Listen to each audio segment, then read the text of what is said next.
Penjawat awam Pahang akan menerima bantuan khas kewangan sebanyak 2 bulan gaji, melibatkan peruntukan keseluruhan RM48 juta yang akan dikreditkan 2 kali pada tahun hadapan.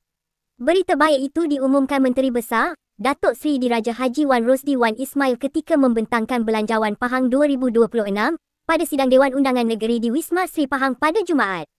Menurutnya, bantuan itu diberikan sebagai menghargai segala pengorbanan, kesetiaan, keikhlasan serta khidmat bakti mereka sepanjang tahun. Sementara itu, sebagai tanda terima kasih atas komitmen dalam memastikan kelancaran penyampaian perkhidmatan awam, Datuk Seri Diraja Wan Rosdi berkata kerajaan negeri julung kalinya memperuntukkan RM3.75 juta bagi pemberian insentif khas Pahang Fest sebanyak RM200 kepada 18,743 kaki tangan awam persekutuan berpendapatan bawah RM3,000 pada 31 Disember ini. Pada masa sama, beliau menyeru agar penjawat awam kekal menjadi benteng pelindung yang mempertahankan kerajaan negeri apabila wujud suara-suara yang cuba memesongkan fakta, mengeruhkan persepsi dan menggugat keyakinan rakyat terhadap usaha yang telah dilaksanakan selama ini.